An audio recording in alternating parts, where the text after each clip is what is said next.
Aurélien Gaucherand, bonjour. Bonjour Michael. Tu es directeur du village des solutions et innovations territoriales à l'AFPA. Absolument. L'AFPA qui, on le rappelle, est l'agence nationale de la formation professionnelle pour adultes, qui est une agence qui a 65 ans, donc qui est un établissement qui a une histoire. Quelle est justement la mission historique de l'AFPA? Et aujourd'hui, en 2022, quels sont les virages importants que l'AFPA a engagés? Alors, la mission historique de l'AFPA, sa création par le Conseil national de la résistance, c'était de reconstruire la France. On avait besoin de main-d'œuvre qualifiée en bâtiment pour reconstruire. Et puis ensuite, c'est devenu, à partir des années 70, le premier choc pétrolier, un instrument de lutte massive contre le chômage. Et ça l'est resté jusqu'à aujourd'hui, et par le développement des compétences. Donc aujourd'hui, l'AFPA est un organisme de formation professionnelle, le premier en France en termes de volumétrie, qui est généraliste. On adresse 250 types professionnels du travail, qui recouvrent les besoins de l'industrie, du bâtiment, qui est un secteur très très fort, mais également des services, de l'hôtellerie, de la restauration, du numérique. On forme des profils, alors on va parler en langage commun, qui sont de l'équivalent de bac -2, -1 jusqu'à bac +3. On forme 100 000 personnes chaque année, qui vont jusqu'à un titre professionnel. Ce sont des formations assez longues, qui durent entre 4 et 12 mois. D'accord. Et qui permettent à une personne d'avoir un bagage de compétences. Donc le titre professionnel, c'est l'équivalent du diplôme, mais point de vue ministère du Travail.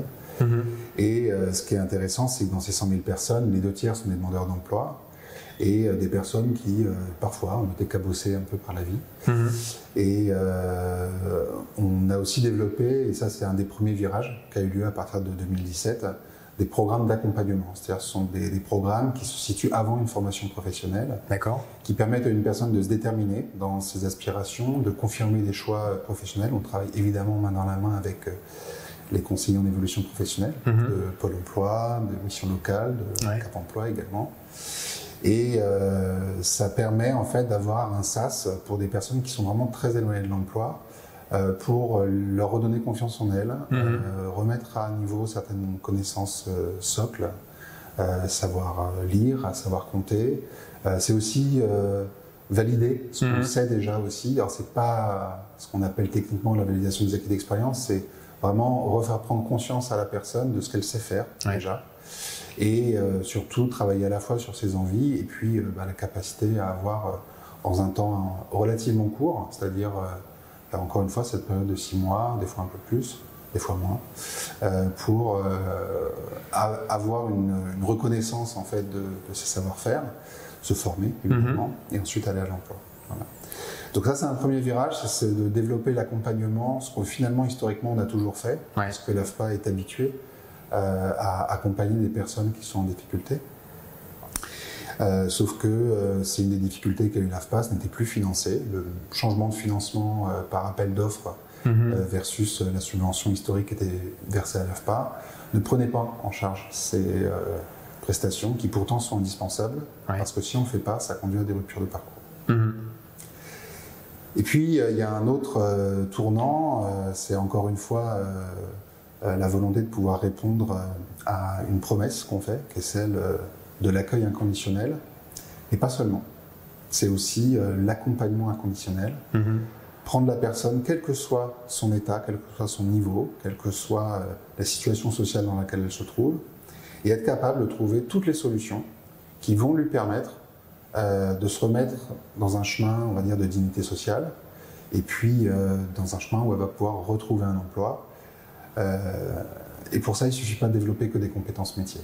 Il ne suffit pas d'apprendre à construire un mur et être maçon pour pouvoir avoir ce chemin qui se fait sans rupture, sans couture. Il faut aussi adresser les questions de l'insertion professionnelle, c'est-à-dire être capable des fois de trouver des entreprises, notamment des structures d'insertion par l'activité économique, qui vont être un SAS entre la formation et ce qu'on appelle l'emploi ordinaire. Et pendant lesquelles elles vont pouvoir bénéficier, par exemple, d'accompagnement social. Et puis il faut aussi s'occuper des parcours de vie. Alors le parcours de vie, c'est quoi? Historiquement, le jargon que j'ai découvert, parce que moi je suis arrivé à l'AFPA il y a 5 ans, avant j'étais pas du tout du milieu de la formation, c'est ce qu'on appelait les freins périphériques à l'emploi, freins périphériques à la formation, mais en fait pour les personnes c'est quelque chose qui est réellement au cœur. Et on a préféré appeler ça l'accompagnement du parcours de vie, parce qu'il faut, dans la même temporalité, en fait, s'occuper à la fois des problématiques parcours de vie, le logement, la santé, la mobilité, la garde d'enfants, un point très important pour des personnes des fois qui sont en situation d'aidant, de personnes en situation de dépendance. Voilà, savoir trouver des solutions de soulagement, des maisons de répit qui permettent par exemple d'avoir ce répit nécessaire pour assurer sa nouvelle trajectoire professionnelle. Et ça, évidemment, on ne peut pas le faire tout seul. Donc, le but du jeu, d'une stratégie qu'on a mis en œuvre, qui s'appelle le village des solutions, c'est de faire en sorte qu'autour de chacun de nos 116 centres, on ait un écosystème de partenaires qui savent répondre à toutes ces problématiques que j'ai pu évoquer, aussi bien le parcours de vie, d'insertion professionnelle, de développement de compétences. L'AFPA ne développe pas toutes les compétences, et notamment, on va penser par exemple aux compétences transverses qui peuvent être développées par le sport, la culture, etc. Et bien qu'on ait ces écosystèmes de partenaires. Et c'est ça en fait le village des solutions. On veut réunir tous ces acteurs autour d'un conseil de village qui se réunit fréquemment, qui est animé, qui permet d'adresser des solutions individualisées, personnalisées à chaque personne, j'ai envie de dire à la demande, à la carte. Et ça, pour le faire, le pari, c'est de dire, pour que l'ensemble de cet écosystème des acteurs soit plus efficace, en fait, il faut qu'ils coopèrent mieux. Et c'est ça, le faire autrement, version AFPA, pour faire référence à ce beau festival dans lequel on est, c'est de dire, les partenariats, c'est pas un moyen. C'est pas un moyen quand on en a besoin. Le faire avec les autres, c'est une méthode, et c'est inscrit en fait comme un principe d'action. Et c'est pour ça que cette stratégie village a été inscrite dès 2018 comme une orientation stratégique de l'AFPA, qui a été votée par notre conseil d'administration, qui a été validée par notre tutelle, le ministère du Travail et le ministère du Budget, et que c'est devenu en fait un axe de transformation. Alors ça ne se voit pas forcément par des coworking qui poussent partout, parce qu'en fait on est dans le soft. Ça se traduit aussi par des évolutions des espaces. Et pour faire un résumé très court de ça, c'est une stratégie d'ouverture. Et avant tout, c'est ouvrir nos pratiques. C'est faire en sorte que ce que nous, on sait bien faire en termes de développement de compétences, mais également en termes d'accompagnement, se soit connecté avec toutes les autres prestations, savoir-faire de ceux qui peuvent contribuer à l'insertion professionnelle ou à l'inclusion sociale. D'accord. Et c'est pas de le faire avec des partenariats nationaux, c'est de le faire avec des partenariats locaux. Voilà. Donc évidemment, on a voulu aller plus loin que ça, se dire que notre rôle, c'était pas juste celui de l'insertion, que c'était aussi de se dire, tout simplement, il ne peut pas y avoir d'insertion professionnelle efficace s'il n'y a pas d'émancipation citoyenne. Et l'émancipation, ça passe par faire le lien avec des acteurs de la culture, des acteurs du sport, des acteurs solidaires, les Restos du Cœur, les Emmaüs, les banques alimentaires avec qui on travaille de manière très proche pour que ça puisse être aussi cette période de 6 mois où une personne va suivre une formation, un moment d'engagement citoyen et un moment où on n'est pas simplement un bénéficiaire. On a un moment où on est contributeur à un objet social.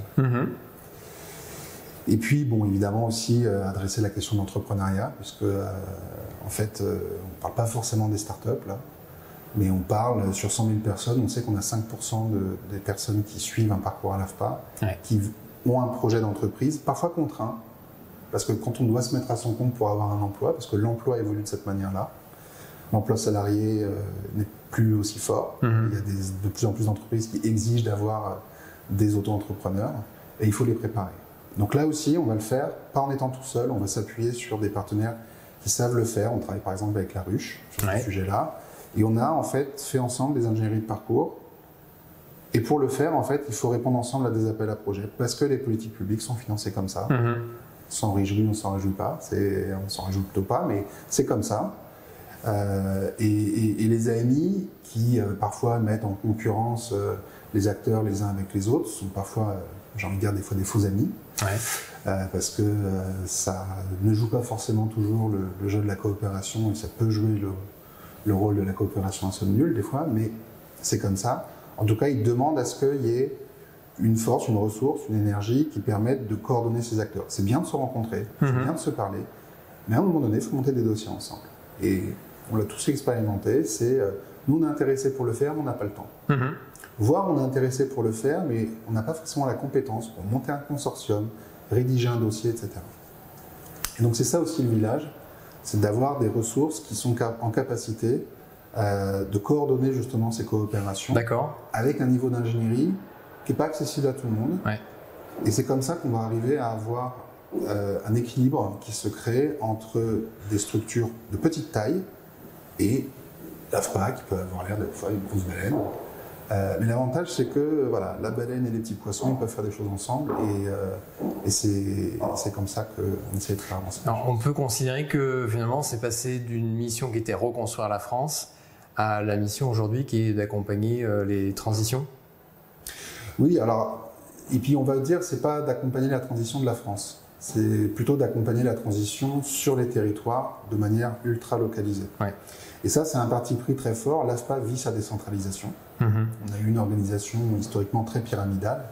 Et là, en fait, on est en train d'en faire une pyramide inversée. C'est-à-dire qu'on veut que les forces nationales de l'AFPA se mettent au service, par exemple, des directions régionales, qui elles-mêmes se mettent au service des villages au niveau local, pour que chaque centre ait une forme d'encapacitation. C'est-à-dire qu'ils soient capables de construire une stratégie eux-mêmes et qu'ils soient capables, du coup, de faire les alliances locales qui vont leur permettre de répondre à des problématiques locales précises. Parce que voir les choses de manière macro, c'est indispensable pour avoir une vision système.